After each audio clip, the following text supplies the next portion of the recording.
Okay, so 1 minute later, we will start this session. So I will start. So good afternoon, everyone, and welcome to our session on haptics and collaboration. My name is Sunguje and from Sustech, and I will be your session chair. And today we have four amazing, exciting papers. How haptic feedback, social interaction, and multimodal collaborations shape our experience in VR and XR environment. So each talk will be around 10 to 12 minutes, and then we will have 3 minute Q&A. Okay, 1 minute left still. So the first paper is zero sum and positive sum effect of inter-team competition modes and haptic feedback on team flow in multi-team VR, presented by Yan Hu. Please.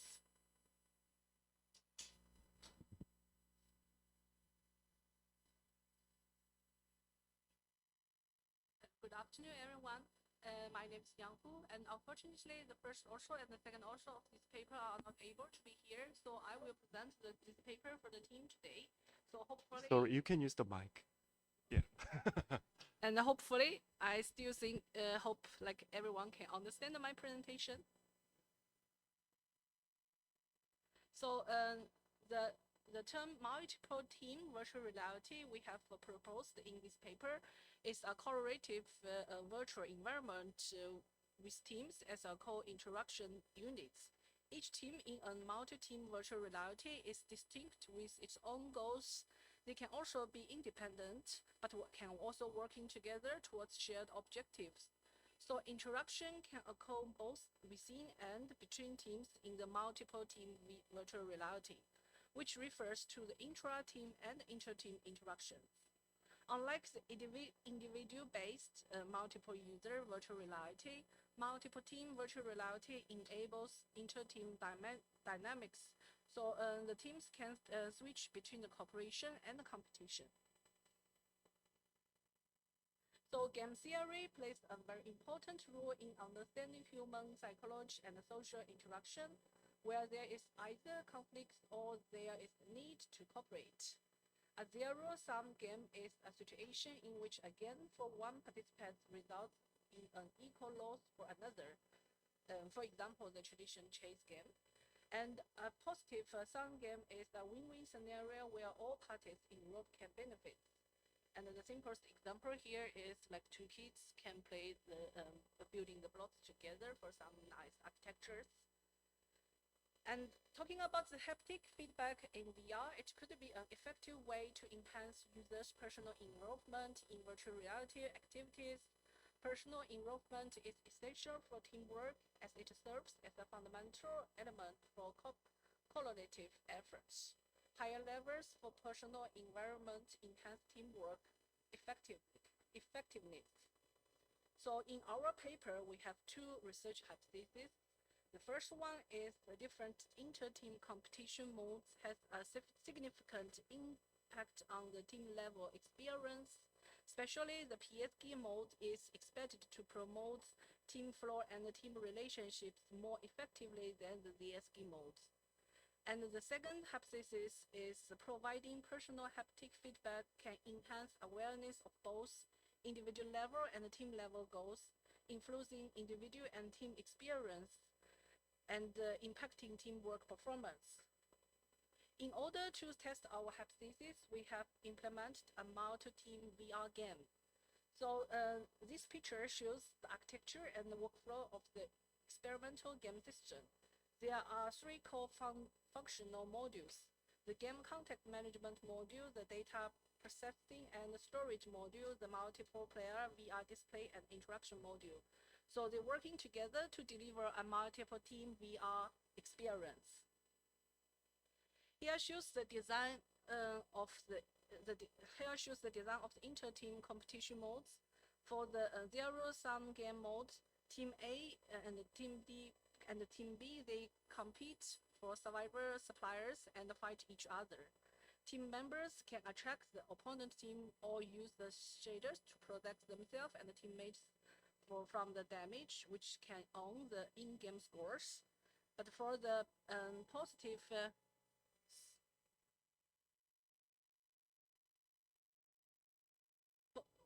oh, yeah.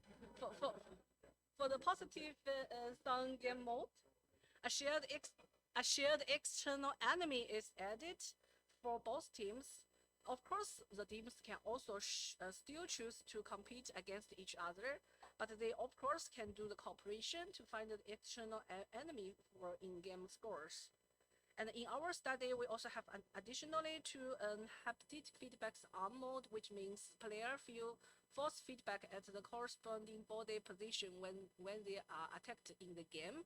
And the haptic feedback off, it means like they cannot have these kind of feelings. So here is a short video to show the different game mode. Each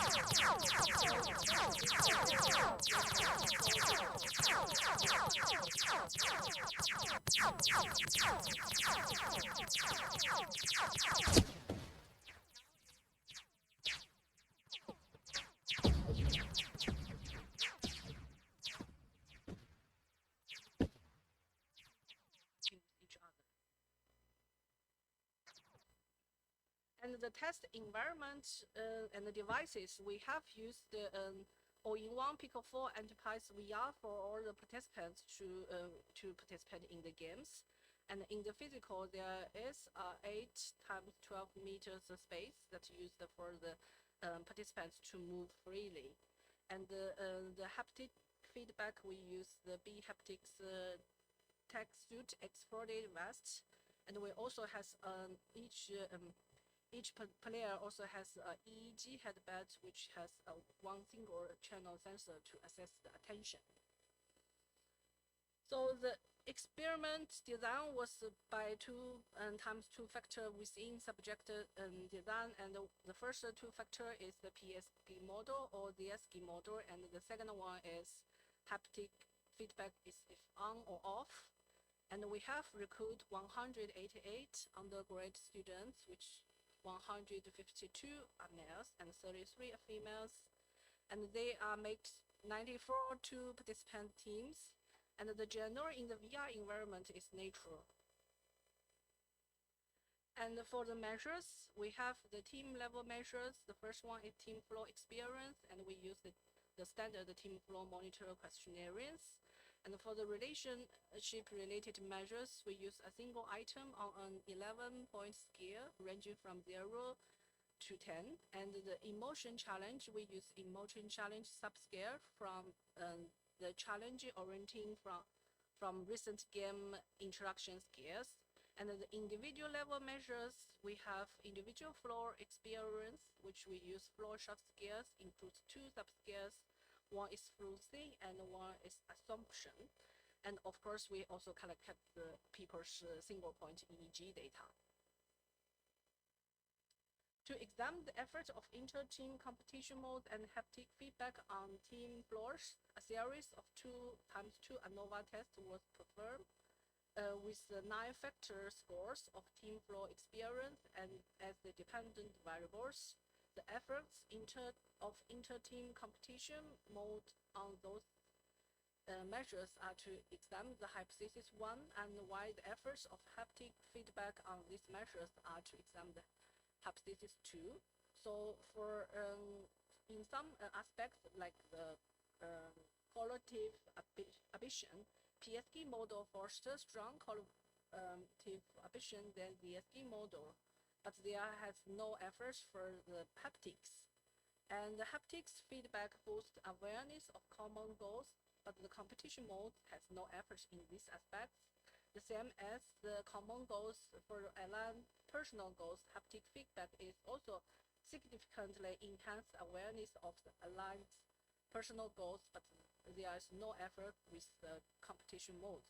And all other team flow factors shows no significant efforts. For the PSG, in the results on the team interpersonal relationship, PSG model leads to strong cohesiveness than the DSG mode, and haptic feedback has no effort. but PSG mode results in closer mental distance than the DSG model. And also, PSG model brings higher emotion challenges than DSG model. And all these results above support our research hypothesis 1. And in the individual flow experience, PSG model boosts individual flow more than DSG. The interaction efforts is significant when haptic feedback is on. And the same for the assumption. PSG mode enhance absorption more than DSG with haptic feedback, but there is no significant effort for the fluency.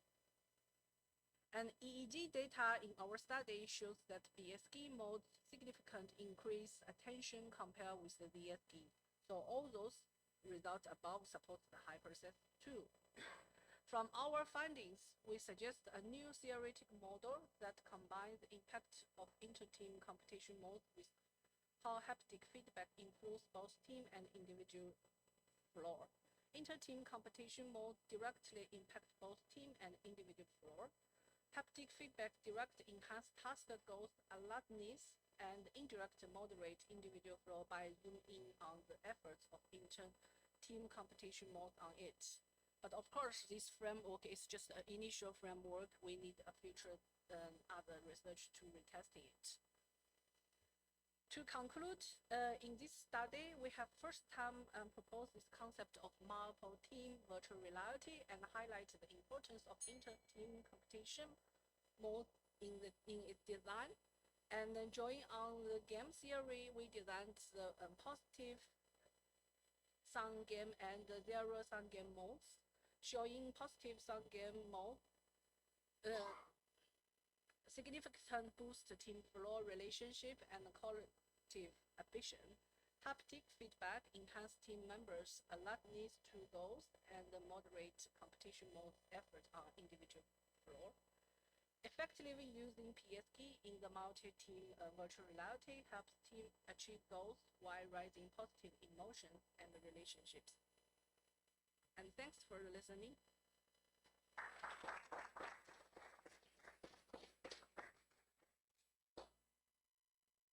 Insightful presentation. Now we have a few minutes for questions from the audience.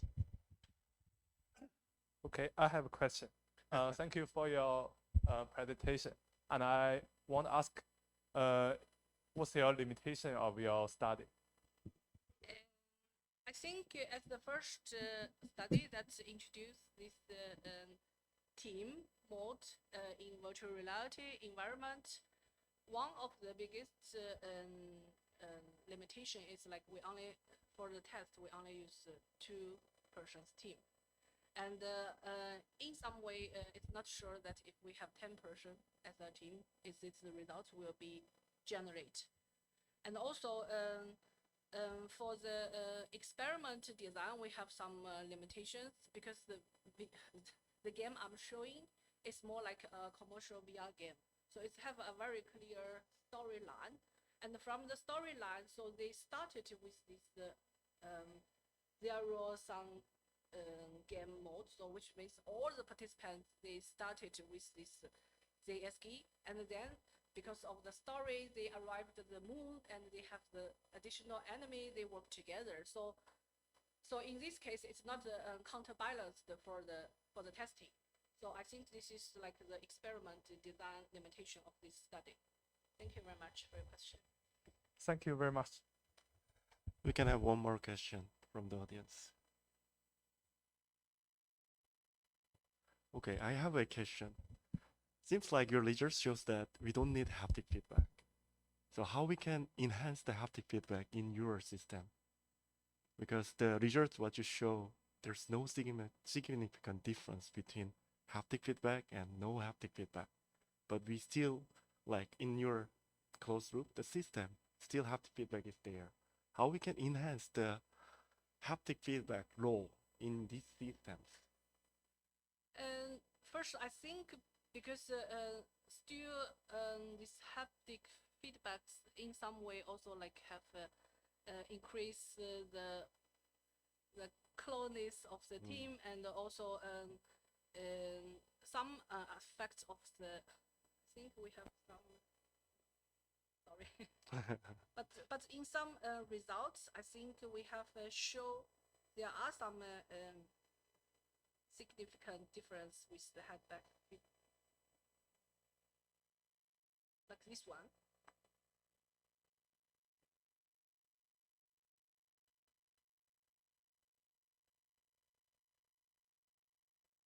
So, I mean, this one, like all this significant difference is when it's only occur when this haptic feedback is on. So all both this flow total score and absorption. So that means like haptics still has some impact on those designs. Yeah. Okay, thanks for your answering. Thank you. Nice introduction. I actually can just basically answer this question as well from my side. That's basically what we're trying to do, trying to enhance this the current haptic feedback that we have. So I'm very happy to talk about our work on behalf of my co-host today regarding the challenges that we faced trying to implement haptic illusions into collaborative virtual settings. So basically, since we already had a few haptic sessions today, I'm assuming you all heard all of the benefits that haptic feedback gives, both of course in real life scenarios, but of course, crucially for us, also in mixed and virtual reality. And that also reflects in the amount of devices and different approaches that we see for haptic rendering. So we for like professional settings, we see a lot of high resolution robots. They're very fast, they're very precise. In XR, often we need more space, more working space. So we have something that trades off some of these precisions for just a better space to work in. And of course, the biggest approaches usually are wearables or handheld devices, so like haptic gloves or the standard vibro-tactile controllers that we usually see. But the main challenge that we see here is how do we actually share these haptic experiences if we're co-located in the same space and want to work together? Because these robotic devices probably just serve one person. And yes, we can maybe give everyone haptic gloves or handheld devices, but then how do they interact with each other? Because they have to hold their glove or hold their controllers. So how would they actually engage with each other in this setting? So instead, what we see if we look at collaborative XR, either they have no haptic feedback, like we usually assume, or they just solely rely on passive props. So we have a passive prop for each person. They get something in their hand, they can interact with each other. Or we place something on a table, everyone can interact with it together.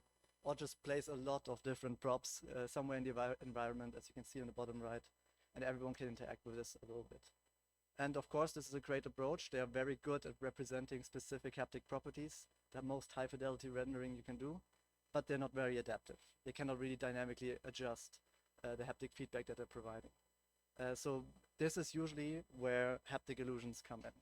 So haptic illusions is a common concept by now, basically trying to trick our brains into perceiving a haptic characteristic that is not actually there, based on manipulations from visual or auditory cues. And already in single user studies, they have shown to be able to effectively alter, for example, the perceived shape of an object by just distorting the object visually as well as the hand position accordingly. And this has also worked for size adjustments in VR, or by just adjusting the motion and behavior of objects, we can create a sense of weight, of bumps and holes in an actually flat surface, or even go so far as to change the softness or stiffness of an object. But again, here we see the same kind of issues that we see with active rendering approaches, which is these have been exclusively studied in single user scenarios. So we don't really know how they affect collaborative XR, and in turn, we also don't know how collaborative XR might affect the efficacy of these haptic illusions. So that's what we try to tackle here, try to figure out how these complexities that arise due to these multiple users interacting live with each other and haptic illusions at the same time. For this, we picked shape and size illusions, simply because they have been widely already been investigated, especially in combination with passive props, so trying to change the shape and size of these. And we already know quite a lot about this from single user studies. And what we try to figure out is how the introduction of these illusions of shape and size influence the user's performance and experience in a collaborative task in VR, as well as how users actually adapt to these. So the strategies they try to come up with to adapt to these incongruencies, and how they try to mitigate the now sensory inaccuracies that happen because of the illusions. And for this, we built a simple haptic prop, this little cube here with lots of tracking. And then virtually we adjusted its shape and its size to different primitives and to different increase and smaller sizes. So in VR, we basically just have hand tracking of both participants in a very neutral avatar. And we also adjusted the hands accordingly, so it always touches the surface of the virtual object when we actually touch the real object. For this, we used standard hand redirection techniques.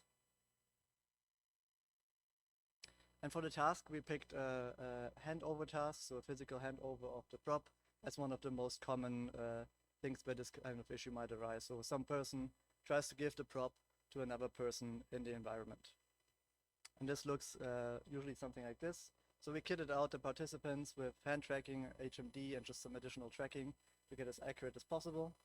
And then they're grabbing the object that is also tracked as well, of course, and handing it off to a second person without any instructions from our side on how to strategize this. And this person is then placing it onto a platform on the other side. And then after filling out some metrics, when the next trial starts, basically where the object is now, we change again the visualization to a different shape, different size, and then we do the reverse where the other person that just received it is now giving it back to the other person. So due to this switching in between giver and receiver, everyone has multiple stages of haptic illusions and always has the role of receiver and giver an equal amount of times. So we have the participant's own visualization that is changing, so the shape or size of the object for my person, myself, and as well as the opposing visualization, so from the other person that I'm working with, as well as the roles, so either I'm the giver or the receiver, and that is constantly switching after each trial. And also we decided not to mix and match shape and size illusions for the different people in the same trial, just simply to be able to isolate the effects of shape illusions and size illusions in isolation. So we basically have a system where only shape is adjusted for both the first and the second participant at the same time, and never size and shape at the same time for different people. And in total, this resulted in 34 trials per participant, and we did this with dyads in 15 sessions, so 30 participants in total. Now for performance, we decided to use task completion times as our measurement because accuracy was not really possible to measure because we don't really have a gold standard of what a handover has to look like. So we decided on completion times. We also had a custom subjective questionnaire with multiple 7-point Likert scales that we treated as ordinal data, as well as a semi-structured interview after the experiment where we asked about mitigation strategies and how they adjusted to the incongruencies that we introduced. So I'm just going to go through the main findings fairly quickly. In general, we did see that visual haptic discrepancies had a negative impact on the performance and the experience. Interestingly, we saw in terms of performance, manipulations given to the receiver of the object were much more impactful than to the giver. So basically the receiver, which participants reflected on, was much harder to actually work with, had a much bigger impact if they had like a largely different visualization. In general, though, the pyramid and the smaller visualizations performed worse across the board. And this is also reflected in the subjective scores, where no matter whether it's shape or size, we see a significant difference in terms of the naturalness of the interaction, their perceived performance in a task, as well as how much they said the visualization actually hindered them in their performance. And this is true for all different shapes as well as all different sizes.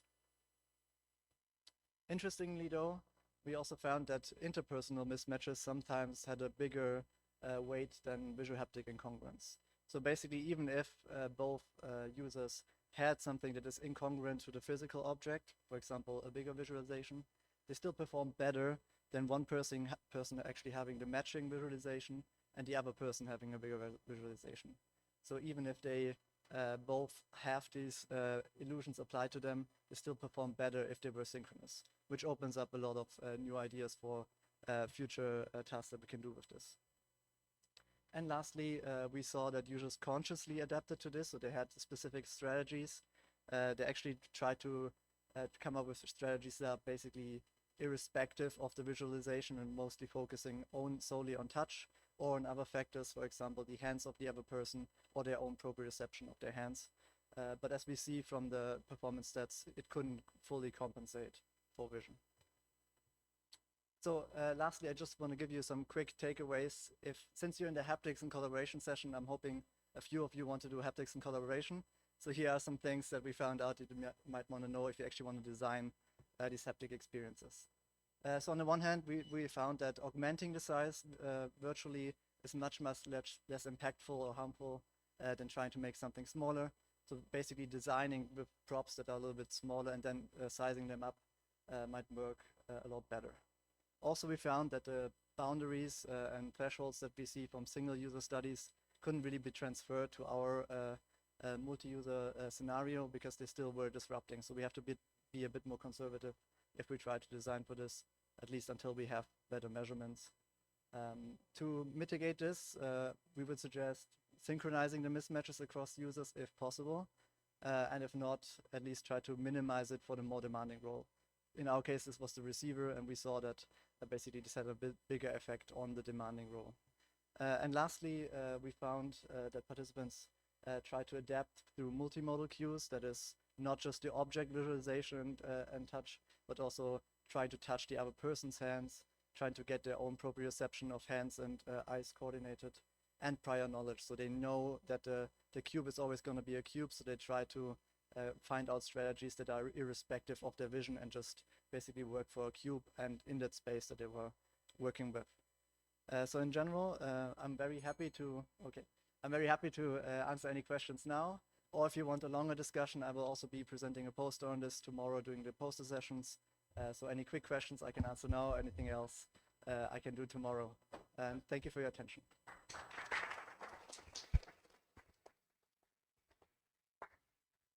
Thank you for the great talk. We have 3 minutes for the Q&A, so.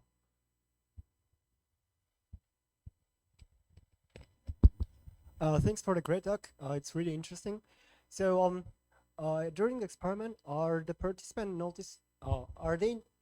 Did they know that they are present a different visualization about the object?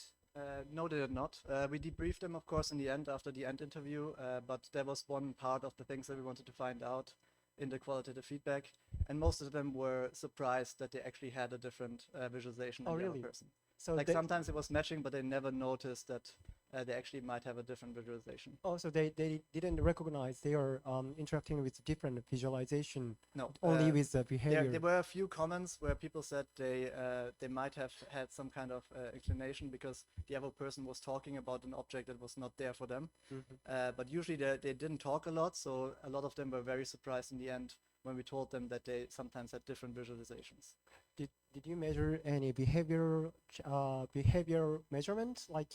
Because if they are having a different visual object, I think it might affect the behavior of passing it by or something like that. We didn't do any exact measurements on like body poses over the course, but we did basically include this in our questions to them in the interviews, trying to figure out what they thought, how they adapted to it, and they were talking a lot about very conscious strategies that they did to adapt.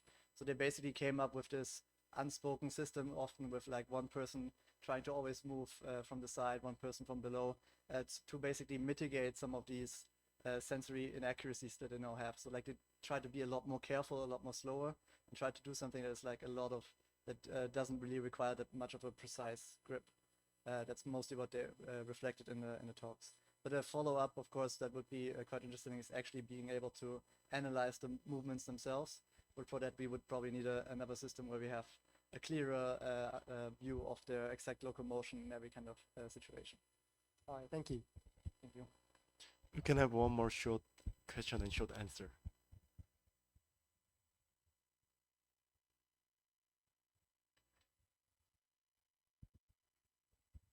Thank you very much for your interesting study. So in many previous works, they evaluated perceptual thresholds just by the objects staying on the table or the participants lifting them up, which is maybe similar to the Gaver in your study. that they pick the object from the table and they give it to the receiver.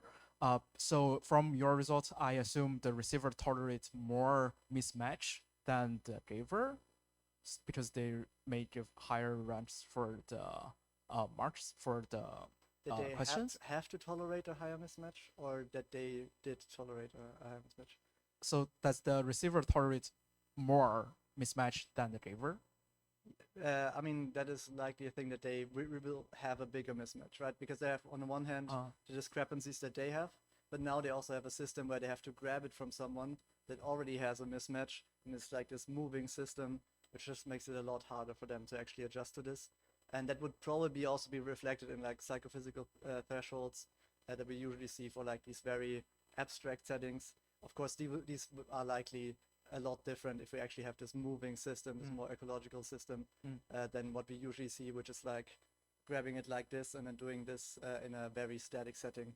But that was also one of the but that was also one of the things that we try to look for, is like this is a more setting that actually might happen a lot more often than just sitting in front of a table and doing this. So yes, the thresholds changed, and we probably need more investigations for this exactly.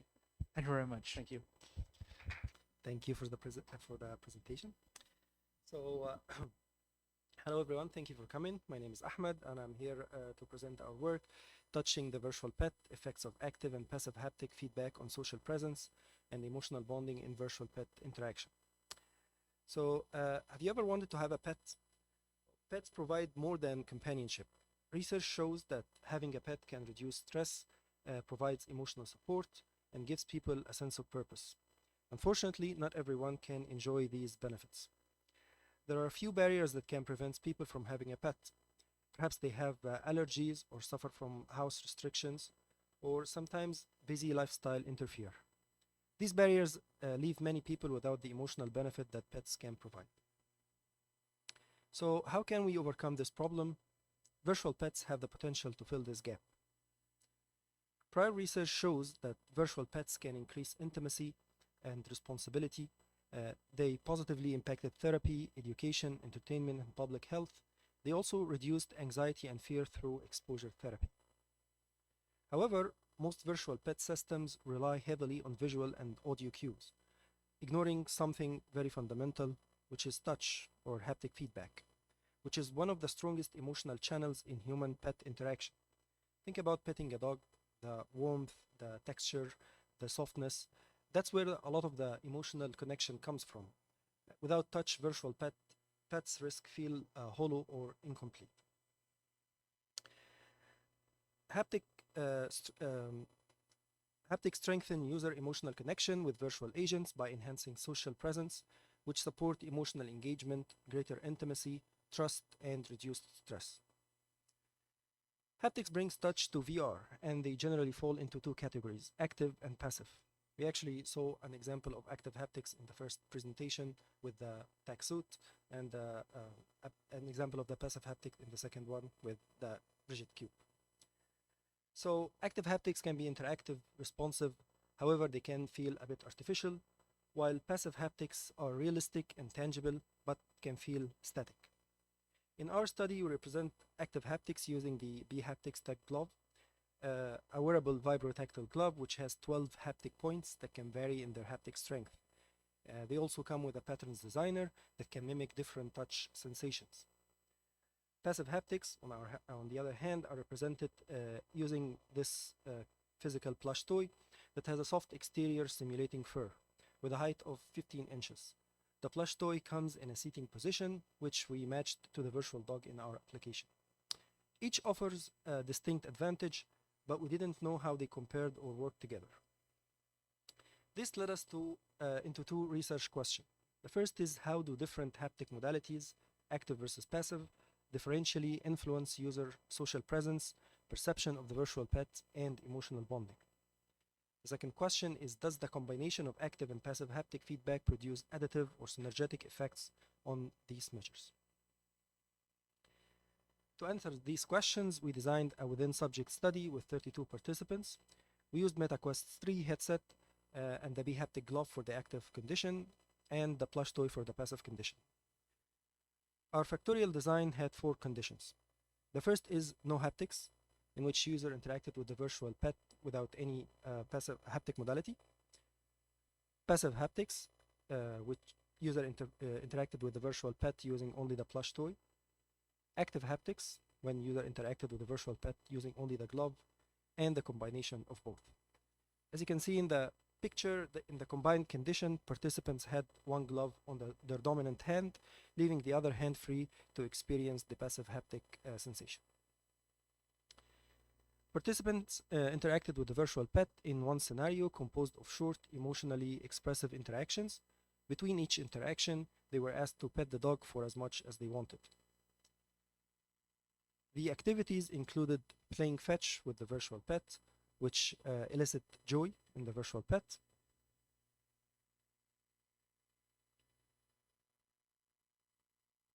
You can see the dog display some playful emotion.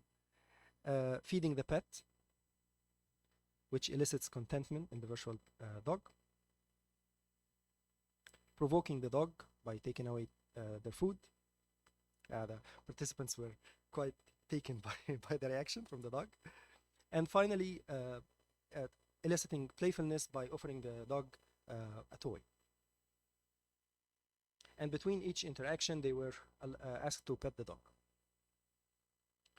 For the measures, we used subjective measures, which included social presence using the social presence scale with its dimensions such as co-presence and perceived emotional understanding. Pet perception using the Godspeed scale with its dimensions such as likability and animacy. And emotional bonding using the inclusion of others in self scale.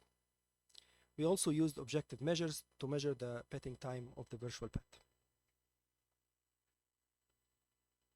We analyzed the data using two-way repeated measures, align rank transform or ART ANOVA, and the aggregated results of social presence showed that a significant main effect for the passive condition. In all conditions, the haptics were performed much more effective than no haptics, but there were some difference between the active and passive haptics, as we will see. For the dimension of the social presence, for co-presence, we saw a main effect in the active and passive conditions, as well as an interaction effect. For the attention allocation, we observed a main significant effect for the passive condition, and this was the same case for the perceived affective understanding, as well as perceived emotional interdependence. For the pet perception, the Godspeed scale also shows a significant mean effect for the passive condition. And for the dimensions anthropomorphism, there was a significant main effect for the passive condition. For animacy, there was significant effect for the passive condition as well as the combined effect. For likability, there was a significant main effect for the passive condition as well as the combined condition. And for the perceived intelligence, there was a significant effect for the passive condition. For the emotional bonding, we observed a significant effect for the passive and active condition, as well as an interaction effect. So the overall subjective results shows that the passive haptics dominated in most cases, and active haptics only mattered in the absence of passive haptics. Participants reported higher levels of social presence, pet perception realism, as well as emotional bonding using the plush toy. This pattern changed, however, using the objective measures. Mean petting times were significant for both active and passive condition. However, participants petted longer using the vibrotactile glove. So while passive haptics drove bonding, active haptics kept people engaged and interacting. So to answer our research questions, the first question asked what the effects of both modalities on social presence, pet perception, and emotional bonding. And the answer was that passive haptics drove social presence, emotional bonding, and affective qualities, while active haptics boosted engagement and interaction with the virtual pet. The second question investigated whether these modalities play an additive role, and the answer is that they played a compensatory role. In most cases, active haptics were effective in the absence of passive haptics. Participants' own words illustrate these findings. One participant said that the feeling of the snout and fur really enhanced my experience, highlighting how passive haptics anchored realism. While another said that feeling the vibrations made me feel more in touch with the dog's emotion, as I took more vibrations to mean it was happier. showing how engaging the vibrotactile sensation was. These voices show the distinct values of both modalities. So what does that mean for design? Well, use passive haptics for applications where emotional realism matters, such as therapy or emotional support applications, while active haptics should be prioritized in contexts where responsiveness and interactivity are key, such as training applications and social VR. The study provides an empirical comparison of active versus passive haptics in virtual pet interactions. We show that passive haptics anchors realism, while active haptics sustain interactivity. These findings gives concrete design insights for many domains, including therapy, elder care, social VR, as well as education. There was some limitation to the study. First is that our study prioritized the use of readily available haptic devices like commercial haptic gloves or the plush toy, and so the haptic glove had limited fidelity. We also captured short-term interactions. And finally, our participants were mainly young university students, so future work should test higher fidelity devices, long-term use, and more diverse populations. To conclude, touch is essential for emotional bonding with virtual pets. Passive haptics anchor realism, while active haptics sustains engagement. Together, they offer complementary roles that can make virtual pets truly resonant. Thank you for your attention. I'll be happy to ask questions.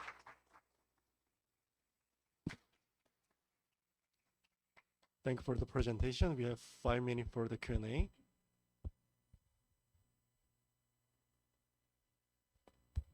Thank you for great talk. I have a question about haptic feedback. So you mentioned that tactile sensation of far and start is important for the interaction, but with the glove, users cannot touch the like the toys, so user cannot perceive the tactile sensation of fur or some like the stuff.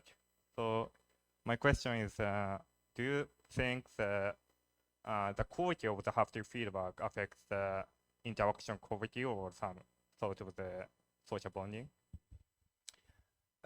Absolutely, the quality of the haptic feedback, I think, increases social presence and thus increases the overall realism of the virtual pet. But then again, it's as we saw in the results, just a simple vibrotactile feedback, which wasn't really that complex, actually promote interactivity and increased interactivity with the virtual pet. So I think the quality matters, and of course, if there is a mode that combine both qualities of the active and passive haptics, that would be ideal.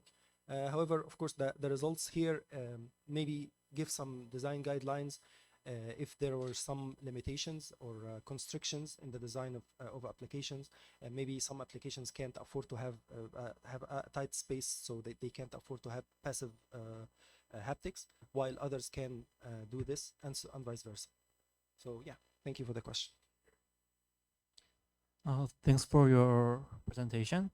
My question is, how do you map between interaction and haptic patterns? So there is some kind of interaction between pet and participant, and there's, you said you have 12 pattern of the haptics, right? Yeah. Yeah. How did you map the interaction? Yeah. So thank you for the question. So the glove comes with a haptic designer, which allows you to create like patterns on the different vibrations actuators on the glove. So we map the pattern to be like petting a dog, which like moved from here to here. So it provided like it mimics the sensation that you get from petting the haptics, but it depends on the speed and the angle that you pet the dog with. Unfortunately, not everyone petted the dog at the same angle and at the same speed. So some of them felt that I mean, it was good to a certain extent, but of course it can be enhanced if you take in consideration the direction of the petting and the speed of the petting and so on. Thank you. You're welcome. We can have short question and short answer. Okay. Uh, For the other conditions aside from the physical dog, did you have physics bounding to it? Like, did the hands go through the virtual dog for the other conditions? I mean, they can actually in the virtual application they can, but surprisingly users didn't like they as soon as the vibration happened, the users stopped their hands. Oh, I mean, yeah, I didn't see anyone like going through Going the dog. through but it. Yeah, then yeah, okay. Yeah. Thank you. thank you. Hello everyone.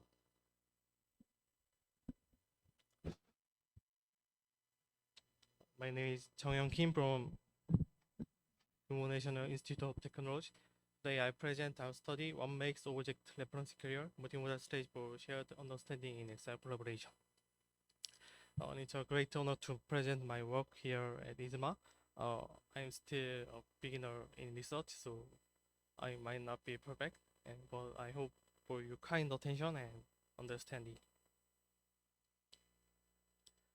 In Excel environment, there are often many objects around, so choosing or showing the correct object is not easy.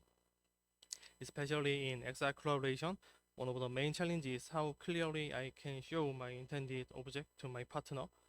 It is just not about how fast or how accurately I can select an object, but how quickly my partner can recognize the object I'm referring to. Previous studies have explored multimodal collaboration using gaze, gestures, and speech to improve communication. For example, Chen et al. Combined speech and pointing with large language models to improve 3D object selection. Wei et al. Showed that sharing gaze and hand gesture help remote collaboration, and Jing et al. Showed that combining gaze and speech improves understanding. However, most of these studies focus on how well or how quickly users select object or completed specific tasks, not on how clearly their partners understood what they meant. So our study focused on how gaze pointing and speech can make object referencing clearer in Excel collaboration. For example, in the main figure, on the left figure, show gaze is fast but become ambiguous when the sender and receiver have different viewpoints. In the middle figure, pointing gives a clearer direction but lacks precision when many objects are close together. On the right figure, voice is clear but takes more time to describe. Then we propose by hypothesis. H1 multimodal interaction leads to faster and more accurate referencing than gaze only. Hypothesis 2, performance decreases as distance between users and object increases. Hypothesis 3, pointing gesture reduce viewpoint difference and improve clarity. Hypothesis 4, random object layout reduce referencing performance compared to grid layout. Hypothesis 5, speech input enhance accuracy but increase task time. And we built a system in Unity and we use MetaQuest Pro for gauge tracking. Our gauge tracking used the built-in Meta API to share gauge cursors in real time, and hand tracking was implemented using the MetaCore SDK, calculating finger joint vectors. The pointing only condition was ray was extended from the vector between index finger base and fingertip, representing the pointing direction. Voice input was based on natural expression like top left or this one, and all data were synchronized in real time through WebSocket. Before the main study, we wanted to implement a gauge plus pointing multimodal interaction, but we are not sure how to combine the two modality effectively, so we conducted a pilot test to find the most suitable method. We compared four techniques: gauge, pointing, eye finger raycast, and gauge-based manual pointing mode. So GPMOD is a gauge-based manual pointing mode where users align their hand ray relative to their gauge direction, manually correcting the offset between the two. And EFLC works like when a person points at something far away, it projects a virtual ray from the eyes through the fingertip, making the target alignment more natural and accurate. At first, we simply tried gauge plus pointing, where both gauge and pointing each projected their own ray. However, since both rays were shown at the same time, the cursors overlap on the screen and caused user confusion. So we started thinking about how to both gauge and pointing together in a single consistent way. To fix this, we introduced EFRC, which merges gauge and finger direction into a single unified ray. The pilot test results show that EFRC achieved the fastest time and highest accuracy, especially at long distances. Therefore, EFRC was used as the main multimodal pointing method in the final experiment. And pointing only was excluded because it showed low precision at middle and long distances than gauge only, and voice only was excluded because our system did not include visual cues such as shape or color, making it difficult to identify targets using voice alone. So we then conducted the main experiment with 20 participants. Each pair had a sender and a receiver, and they stood side by side in the same virtual space. The sender indicated a target object, and the receiver selected it using a control array. As shown in the figure, when the sender pointed to an object, a cursor appeared on the target for both users, and the small red dot visible on the sender screen represent the receiver's control array. So the sender could see where the receiver was aiming and verbally correct mistakes if necessary. And we manipulate 4 vectors: modality, distance, viewpoint, and arrangement, and each participant experienced all conditions. We test 5 modality combination: gauge, gauge pointing, pointing voice, gauge voice, and gauge pointing voice. Distances were 1 meter, 8 meter, and 50 meter. Viewpoints were same or different, and arrangement were grid or random. And we measured test completion time, accuracy, NASA TRX, and SUS. The experiment consists of 3 phases. First, in the practice phase, participants complete 5 training trial per distance to get used to each modality. Next, in the main task, each sender and receiver pair performed 180 collaborative referencing trial, covering all modality, distance, viewpoint, and arrangement condition. After that, they switched role and repeated the same procedure, resulting in a total of 316 trial per pair. Finally, after each modality block, participants complete the NASA TRX for workload and SUS for usability.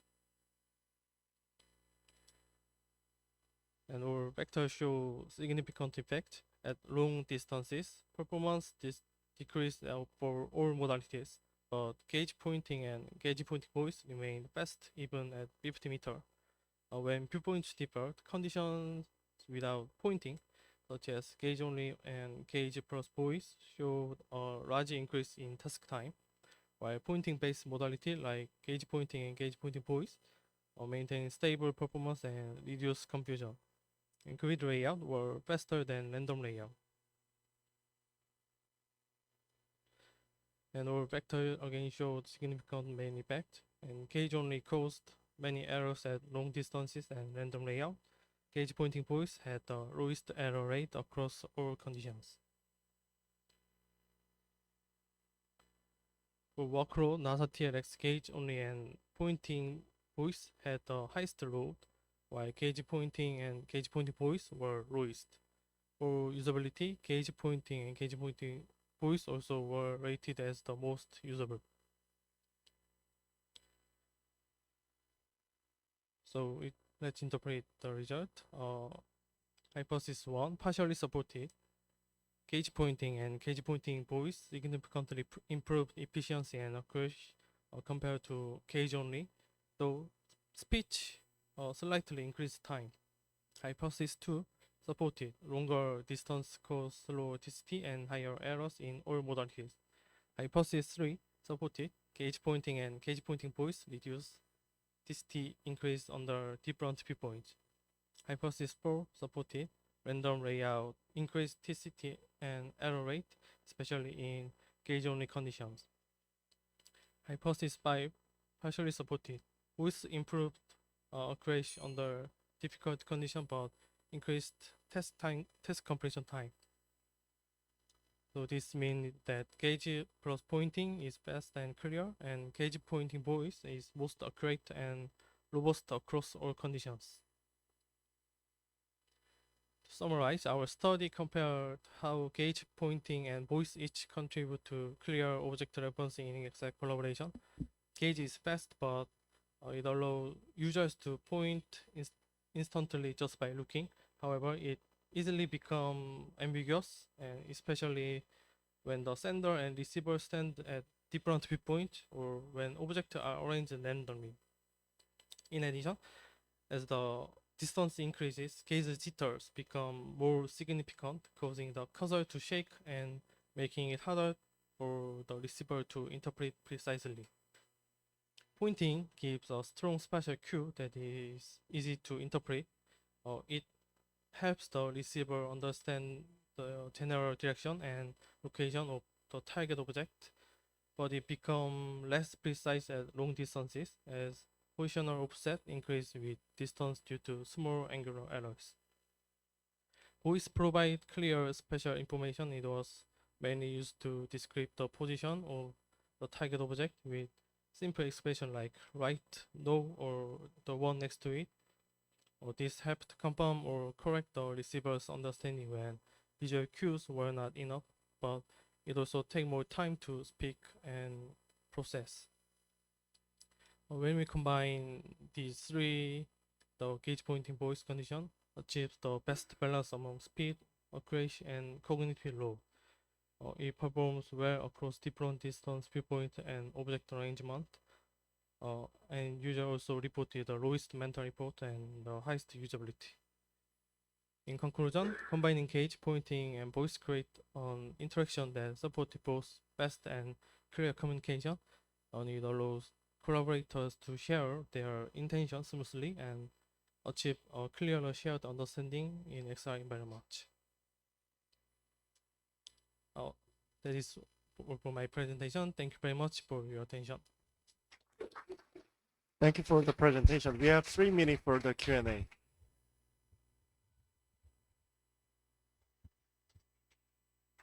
Yeah, feel free to ask any question. Yeah.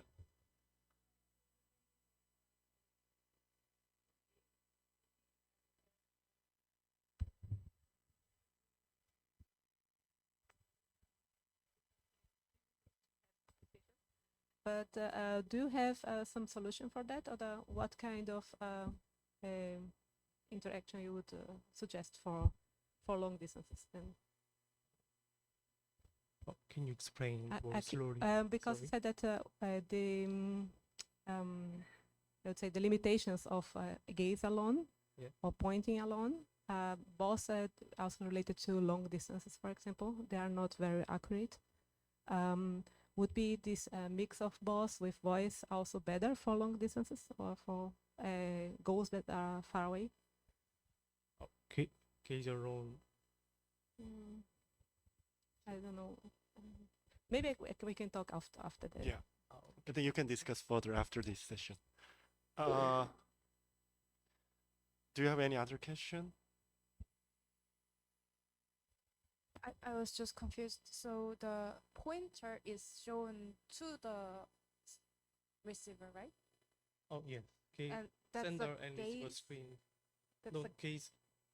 Gaze way on target on the cursor. So sender and receiver can see that cursor. so the same time. cursor is created by the gaze or the pointer? Create by modalities. Modalities. Yes, gauge or gauge pointing or pointing only. Not the voice. Yeah, not both. Okay, thank you. Okay, thank you for the great discussion. So now the session is finished. Thank you for your presentation.